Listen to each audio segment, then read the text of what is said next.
Makna ilmiah apa? Baik, terima kasih. Ilmiah artinya berbasis ilmu. Kalau di Islam, ilmu ini sangat luas. Ada ilmu yang berbasis teks. Jadi ada yang ilmu bayan, ilmu bayani, ya Quran, hadis. Ada ilmu yang berbasis argumentasi, pembuktian rasional, empiris, namanya burhan, ilmu burhani. Ada yang ilmu yang berbasis wahyu, berbasis intuisi, disebut irfan, ilmu irfan. Nah, tiga epistemologi ini atau tiga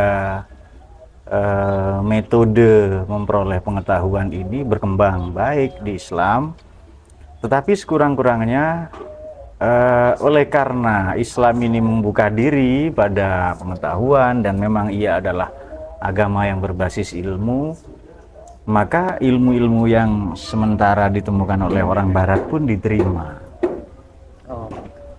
Kemudian begini, kalau mula-mula ya kita dudukkan dulu bagaimana Islam mendudukkan pengetahuan. Baik, jadi Islam ini tidak hanya agama, Islam harus kita pahami sebagai ilmu.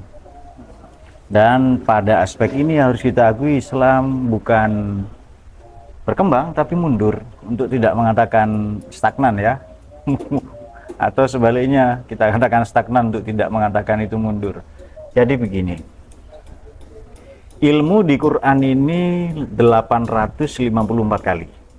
Ayat paling dominan. Ia lebih banyak daripada sejarah, apalagi ibadah, apalagi hukum ya. Jadi grade paling tinggi dari ayat-ayat Quran adalah ayat pengetahuan. Itu paling tinggi. Baru setelah ilmu ini tentang sejarah, antropologi, filsafat, sosiologi, ekonomi ya. Baru nanti level di bawah itu adalah ibadah. Oh maaf, muamalat. Baru di bawah. Muamalah dulu, baru ibadah. Nanti ayat yang paling sedikit di Quran itu tentang al-wa'ad wal-wa'id, janji dan ancaman, surga neraka. Kita perhatikan Mas Faisal ya. Khotib Jumat, Ustadz, Kiai atau Habib atau apalah ya yang belakangan agak rame. Rata-rata ceramah-ceramah mereka tidak cerita ilmu, tidak cerita sejarah atau filsafat, tidak cerita bagaimana pendayagunaan atau penguatan ekonomi, stabilitas politik, bagaimana menata kelola, merancang bangun, agar Islam ini menjadi aditama, agar Muslim ini menjadi naratama, menjadi manggala, menjadi nata praja. Ini maknanya pemimpin semua ini. Manggala, aditama, nata praja, naratama, menjadi pemuka di bidang ilmu. Jadi kalau ceramahnya ini tentang surga neraka, taktis dia nggak ngerti ilmu. Kalau ngerti ilmu dia akan cerita ilmu. Atau dia nggak cerita filsafat, nggak ngerti. Makanya yang rame kemarin, Pak, kenapa banyak oknum tokoh agama memalsukan kuburan, malah oknum pemimpin spiritualitas? Ya karena mereka nggak bisa palsukan mesin pesawat, mau palsukan mesin Boeing nggak bisa, mesin Airbus nggak bisa, akhirnya memalsukan itu. Dan apa ya, ilmu ini menarik. Jadi begini, kalau kita berkunjung ke negara-negara maju misalnya ya, atau kalau kita membaca sekurang-kurangnya pendidikan di negara maju, ini sangat Qurani. Jadi pemimpin, jadi ahli ilmu, menjadi ahli expertise ilmuwan, jadi seorang expert ya di bidang apa misalnya. Jadi kepakaran expertise ini menjadi pemimpin, menjadi hebat, menjadi pribadi yang unggul di bidang pengetahuan itu sangat by design. Kalau orang Indonesia coba, bagaimana pendidikan di Indonesia? Kita jadi pemimpin, jadi hebat by accident. Karena kecelakaan, karena tidak ada lagi. Karena disuruh gurunya, ini kurang baik untuk peningkatan mutu keberislaman, keberagamaan dan maupun keberindonesiaan kita. Kita teruskan soal ilmu tadi begini. Jadi level tertinggi ilmu. Ini menarik di Quran ya, Mas Faisal ya. Orang yang bergelimang dosa, Tuhan sebut hamba. Tapi mereka yang tidak mendayagunakan otaknya, akalnya, auto neraka.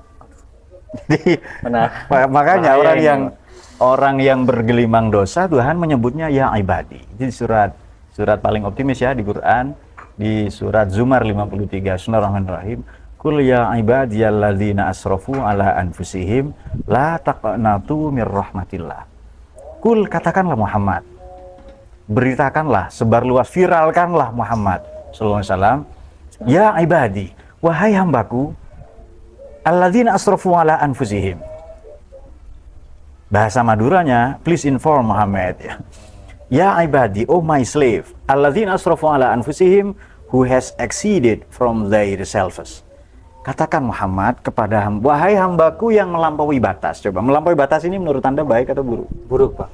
Pasti mendosa, durhaka, maksiat, fasik, manipulatif, menggunting anggaran ya, politik dinasti, apapun saja, itu melampaui batas. Ngaku-ngaku bernasab baik padahal enggak, misalnya, itu melampaui batas. Nah, tapi kepada orang-orang yang pendosa itu, when Allah talk to the sinner, when he address to the sinner, ketika dia bicara atau ngobrol ya, berkata kepada pendosa, Tuhan tidak memanggil wahai pendosa, enggak. Dia panggil wahai hambaku, ya ibadi. Itu kan menarik. Tetapi kalau enggak pakai otak, wa qalu law kunna nasma'u aw naqilu ma kunna fi ashabis sa'ir. Nanti penduduk neraka itu menyesal. Wa qalu, seandainya kami dulu menalar, law kunna nasma', seandainya kami dulu mendengar, aw naqil atau menalar, kami tidak akan masuk neraka. Ma kunna fi ashabis sa'ir, berarti orang yang tidak mendaya gunakan akalnya neraka. Tidak berfilsafat neraka. Ini yang bahaya. Nah, tidak berilmu padahal sudah banyak ilmuwan. Sudah ada sekolah tinggi filsafat ya kan, dan pesantren-pesantren dan kajian-kajian yang bermutu.